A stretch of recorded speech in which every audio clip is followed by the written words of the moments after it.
ദരിദ്രരിൽ ദരിദ്രനായി ജീവിച്ച ബഹുമാനപ്പെട്ട അബൂ ദറിൽ ഗിഫാരി റളിയല്ലാഹു അൻഹു പറയുന്നത്, എന്റെ ദാരിദ്ര്യം ഈ ദുനിയാവിലെ ദാരിദ്ര്യമല്ല, എന്റെ ദാരിദ്ര്യം ഖബറിന്റെ ഉള്ളിലുള്ള ഏകാന്തതയാണ്.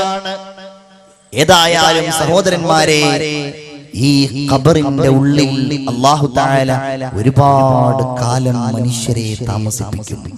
അങ്ങനെ കിടന്നാൽ എല്ലാവരും ഖബറിലാകും. തലമുറയായി ഖബറിലേക്ക് വീഴും. ഓരോരുത്തരും മരിച്ച് മണ്ണോട് ചേരും. അവസാനം അല്ലാഹുവിന്റെ തീരുമാനം ലോകമങ്ങ് അവസാനിപ്പിക്കാൻ. പരലോകത്തിന്റെ മറ്റൊരു ഘട്ടമാണ് ഈ യാത്രയുടെ ലോകം അവസാനിക്കുക എന്ന് പറയുന്നത്. അത് വേറൊരു വിഷയമാണ്. എന്നാലും 1-2 ആയത്തുകൾ മാത്രം.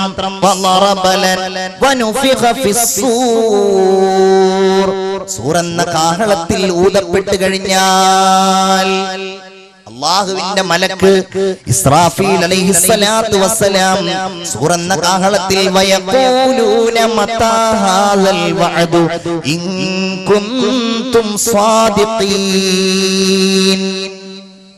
ആളുകൾ ചോദിക്കുന്നു, ഇതെന്നായി ലോകം അവസാനിക്കുക? എന്നാണ് ആ ഭീകരമായ രംഗം? എന്നാണ് നിങ്ങൾ കുറെ കാലമായല്ലോ പറയാൻ തുടങ്ങിയിട്ട് ലോകം അവസാനിക്കും ലോകം അവസാനിക്കും ഇന്നും അത് ചോദിക്കുന്നവരുണ്ട്. എന്നാണത്? എന്നാണ് ആ ദിവസം എന്നവർ ചോദിക്കുന്നുവെങ്കിൽ, നബിയേ എന്നാണെന്നവർ ചോദിക്കുന്നു.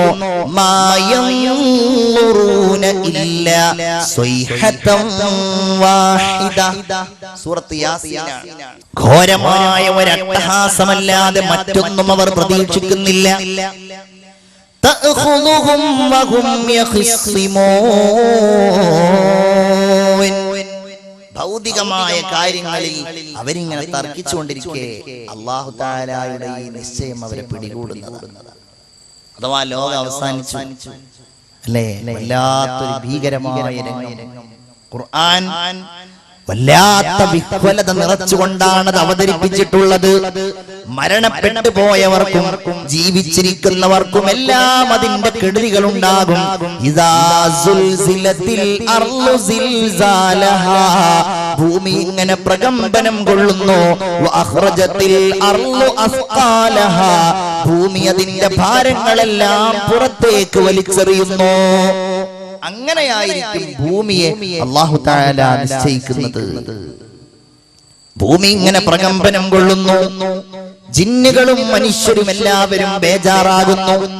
അങ്ങനെ അല്ലാഹുവിന്റെ കൽപ്പന പ്രകാരം വീണ്ടും ഇസ്രാഫീൽ അലൈഹിസ്സലാം അങ്ങ് ഊതിക്കഴിഞ്ഞാൽ, സ്നേഹമുള്ളവരെ, എല്ലാവരും മരിക്കുന്നു. എല്ലാവരും മരിക്കും. ഒരാളും ഉണ്ടാവുകയില്ല. അല്ലാഹുവിന്റെ അടുക്കലേക്ക് സുപ്രധാനികളായ മലക്കുകൾ വരുമെന്ന ഒരു ഹദീസിൽ കാണാം. അല്ലാഹു ചോദിക്കും, ആരാണ് ഇനി ബാക്കിയുള്ളത്? ഇനി ജിബ്രീൽ ബാക്കിയുണ്ട്, മീകായിൽ ബാക്കിയുണ്ട്, ഇസ്രാഫീൽ ബാക്കിയുണ്ട്, അസ്രാഈൽ ബാക്കിയുണ്ട് അലൈഹിമുസ്സലാം.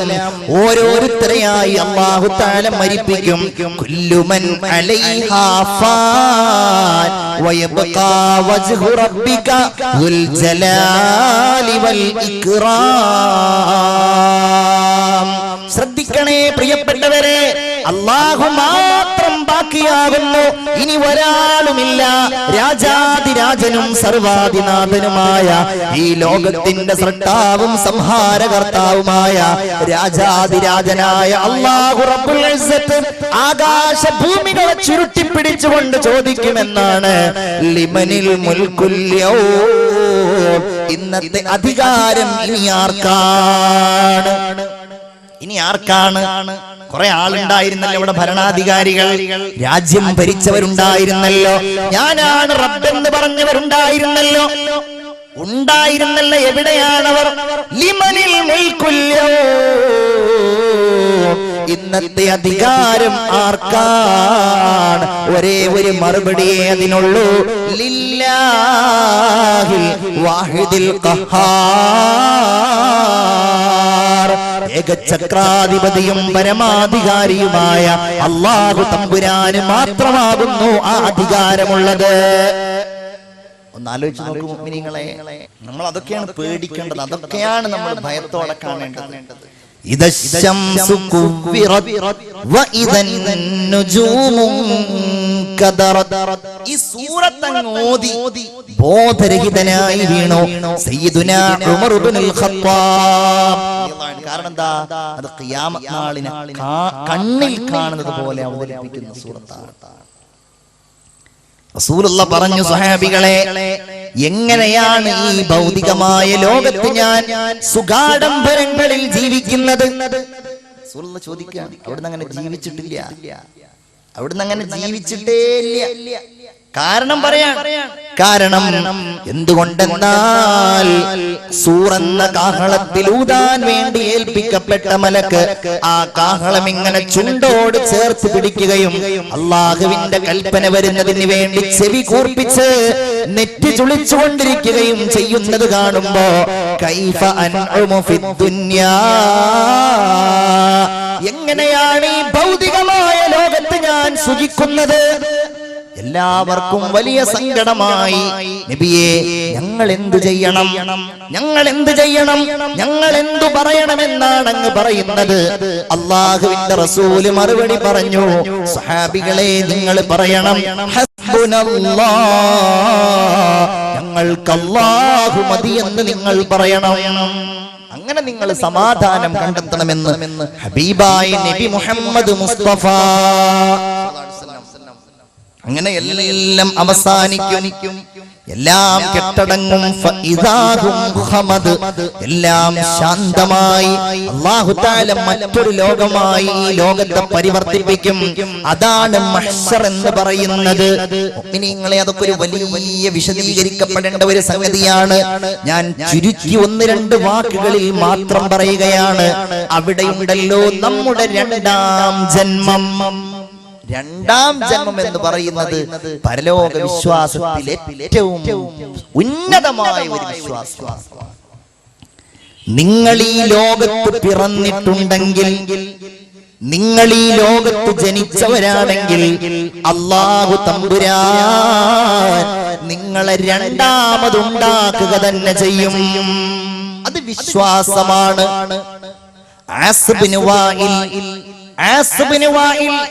അംർ ഇബ്നുൽ ആസ് റളിയല്ലാഹു അൻഹുവിന്റെ ഉപ്പ ആസ് ഇബ്നു വാഇൽ ഒരു എല്ലെടുത്തുകൊണ്ട്, എന്നോ ചത്തുപോയ ഒരു കഴുതയുടെ എല്ലെടുത്തുകൊണ്ട് റസൂലുള്ളാഹിന്റെ മുമ്പിൽ വന്ന് മുസ്ലിങ്ങളെ പരിഹസിച്ചു. കണ്ടില്ലേ, എല്ലാണിത്. ഈ എല്ലിൽ നിന്ന് ഇനി എങ്ങനെയാണ് ഒരു കഴുത ഉണ്ടാവുക? എന്നിട്ട് അതിൽ നിന്ന് എങ്ങനെയാ മനുഷ്യൻ ഉണ്ടാവുമെന്ന് പറയുന്നത്? എന്ത് പോയത്തമാണ് ഈ പറയുന്നതെന്ന് ചോദിച്ചു അവൻ, പരലോകത്തിൽ നിഷേധിച്ചുകൊണ്ട്. യാസീൻ ഇറങ്ങി, വളറബ ലനാ മസലൻ വനസിയ ഖൽഖ ഖാല മൻ യുഹീൽ ഇളാമ വഹിയ റമീം. നമ്മൾ എന്ന് ഓതുന്ന വചനങ്ങളാണ്. അല്ലാഹു പറയുകയാണ്, വളറബ ലനാ മസലൻ വനസിയ ഖൽഖ. അവൻ നമ്മളുടെ മുമ്പിൽ എല്ലെടുത്തിട്ട് ഉപമ കൊണ്ടുവരികയാണ്. അവൻ എങ്ങനെ ഉണ്ടായി എന്നവൻ മറന്നിരിക്കുകയാണല്ലോ. അവൻ ചോദിക്കുന്നത്, മൻ യുഹയിൽ ഇളാമ വഹിയ റമീം. ഈ എല്ലുകൾ ഇങ്ങനെ നുരുമ്പിപ്പോയതിനു ശേഷം ആരാണ് ആ എല്ലുകളെ രണ്ടാമതുണ്ടാക്കുന്നത് എന്നാണോ അവൻ ചോദിക്കുന്നത് എങ്കിൽ, നബിയെ, അങ്ങവനോട് പറയണം,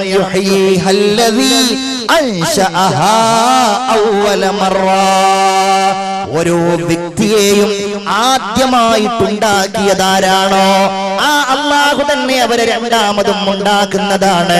ഒന്നോർത്തു നോക്കൂ മുഅ്മിനീങ്ങളെ, നമ്മെ ആദ്യം ഉണ്ടാക്കലല്ലേ പ്രയാസമുള്ളത്? ഇല്ലായ്മയിൽ നിന്ന് നമ്മെ ഉണ്ടാക്കിയ അല്ലാഹുവിന് ഇനി ഈ ഉണ്മയിൽ നിന്ന് രണ്ടാമത് നമുക്ക് ഉമ്മ നൽകുന്നതിൽ പ്രയാസമുണ്ടോ? അത് വല്ലാത്തൊരു രംഗമാണ്, വല്ലാത്തൊരു ഭീകരമായ രംഗമാണ്.